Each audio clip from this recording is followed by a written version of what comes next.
warahmatullahi wabarakatuh. Halo semuanya. Kami dari kelompok 6 akan mempresentasikan hasil dari kerja kelompok kami. Selamat menyaksikan.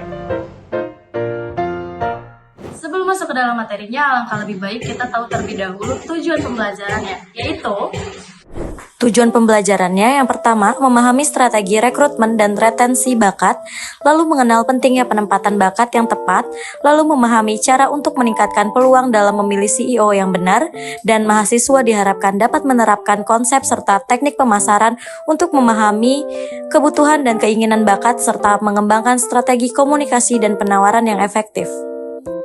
Cara baru memenangkan pertarungan demi bakat yang hebat. Pertarungan untuk bakat fokus pada strategi baru untuk menarik dan mempertahankan bakat terbaik dalam organisasi. Hal ini melibatkan pendekatan yang lebih proaktif dalam merekrut, mengembangkan, dan memotivasi bakat potensial. Pertarungan untuk bakat hebat fokus pada strategi baru untuk menarik dan mempertahankan bakat terbaik dalam organisasi. Hal ini melibatkan pendekatan yang lebih proaktif dalam merekrut, mengembangkan, motivasi bakat potensial. Lalu peran merek, memahami bagaimana merek perusahaan mempengaruhi persepsi bakat terhadap organisasi. Merek yang kuat dapat menjadi faktor penentu dalam menarik bakat berkualitas tinggi dan membangun loyalitas terhadap perusahaan.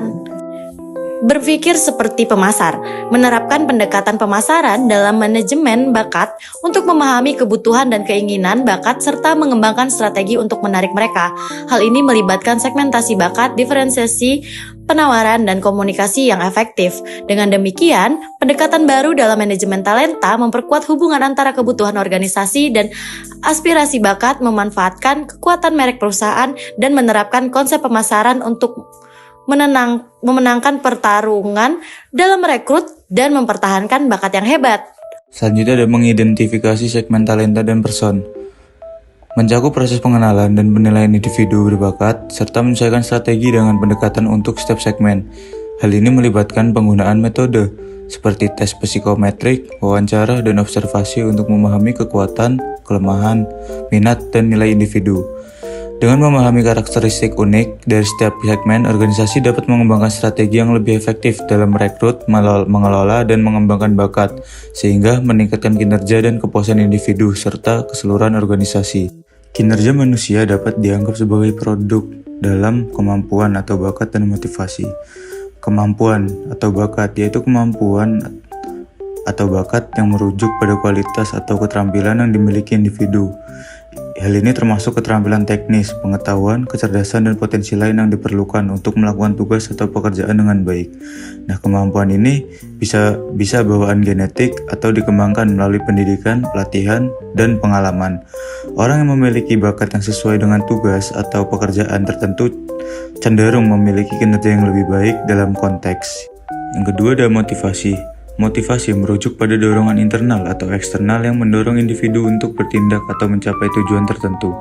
Motivasi dapat berasal dari kebutuhan, tujuan pribadi, dorongan untuk mencapai pengakuan atau hadiah materi. Individu yang memiliki tingkat motivasi yang tinggi cenderung memiliki kinerja yang lebih baik karena mereka lebih cenderung untuk berusaha keras, bertahan dalam menghadapi tantangan, dan mencapai tujuan mereka. Dalam prakteknya, kinerja manusia adalah hasil interaksi antara kemampuan dan motivasi. Individu dengan kemampuan tinggi tetapi motivasi rendah mungkin tidak mencapai potensi mereka sepenuhnya. Sementara individu dengan motivasi tinggi tetapi kemampuan terbatas mungkin menghadapi hambatan dalam mencapai tujuan mereka. Nah, oleh karena itu, penting bagi organisasi dan manajer untuk memperhatikan dan mengelola kedua faktor ini untuk memaksimalkan kinerja individu dan keseluruhan tim atau organisasi. yang ke-25 ini, kita akan membahas tentang praktik terkemuka dalam membangun pendekatan yang berhasil dalam mengakuisisi bakat. Peran dan ekspektasi terhadap sebuah akuisisi talenta terus berkembang. Namun, menjadi tantangan utama bagi setiap talenta fungsi akuisisi yang tetap sama. Yang pertama itu ada menemukan seorang kandidat yang hebat, lalu mengisi posisi dengan cepat. Yang ketiga ada memperkerjakan manajer, dan yang keempat menciptakan pengalaman dan keterlibatan kandidat yang positif. Pembahasan selanjutnya yaitu ada hasil akuisisi talenta yang diinginkan organisasi akan menyentuh beberapa cemamung.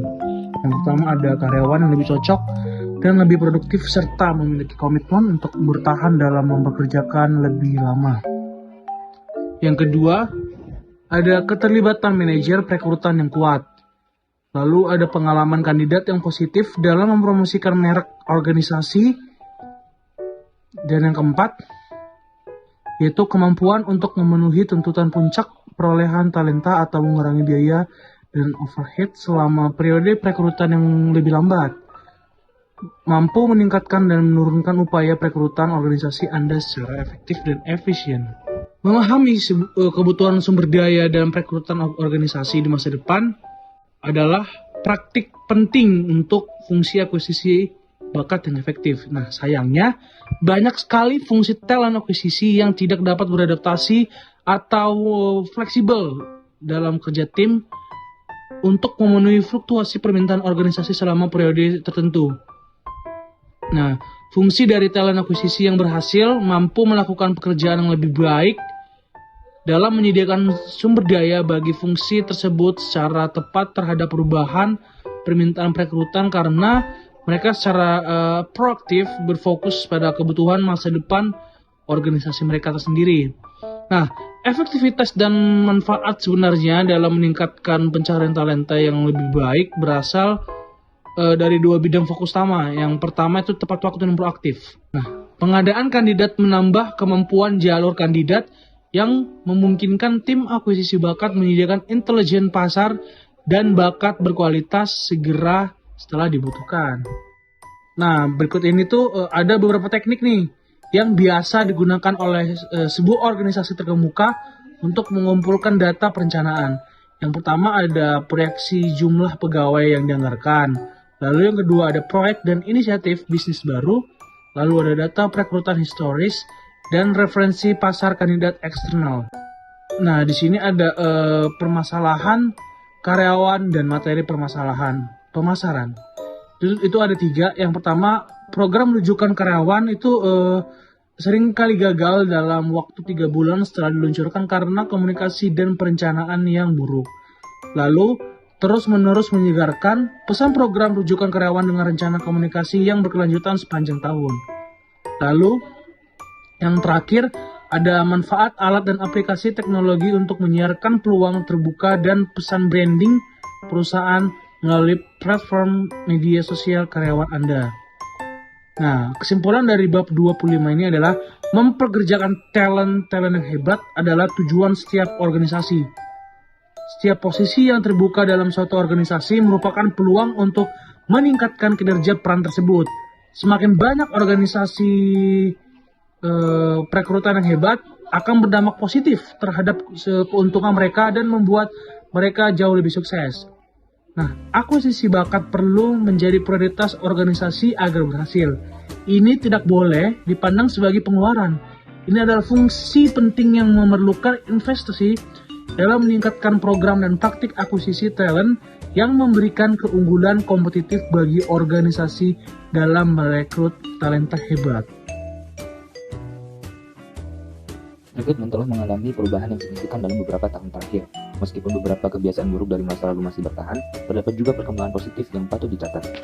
Sebelumnya, lowongan kerja seringkali memperlakukan calon karyawan dengan sikap merendahkan, mengharuskan mereka untuk melalui proses seleksi yang panjang dan kadang-kadang melelahkan.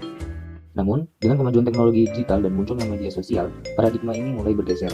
Calon karyawan sekarang memiliki lebih banyak kekuatan dan kontrol dalam proses rekrutmen.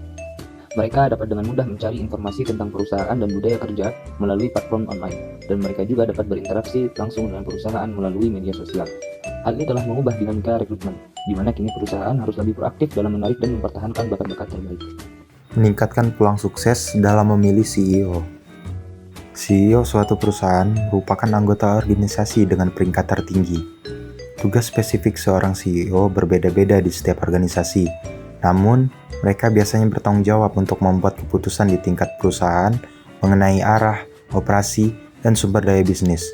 Untuk organisasi besar, pemegang saham memilih CEO untuk menjadi wajah perusahaan dan kontak utama antara dewan direksi dan organisasi.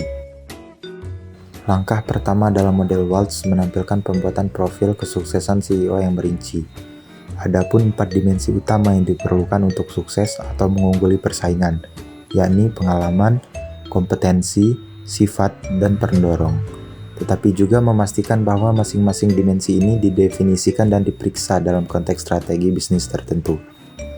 Ketika profil tidak terkait erat dengan strategi, maka ancaman akan semakin besar dalam mempekerjakan CEO yang tidak cocok dengan tujuan bisnis di perusahaan tertentu. Hal-hal yang perlu diperhatikan dalam memilih CEO. Yang pertama, Dewan Direksi dalam memilih CEO yang benar perlu melakukan identifikasi, evaluasi, dan pencarian eksternal kandidat CEO. Yang kedua, pengembangan pemimpinan efektif yang menerapkan model 70-20-10 untuk memaksimalkan potensi kandidat CEO yang akan dipilih. Dan yang terakhir, pembinaan eksekutif dan perencanaan suksesi yang baik dapat membantu CEO menghadapi tantangan kepemimpinan dan menjaga kesejahteraan fisik serta emosional mereka.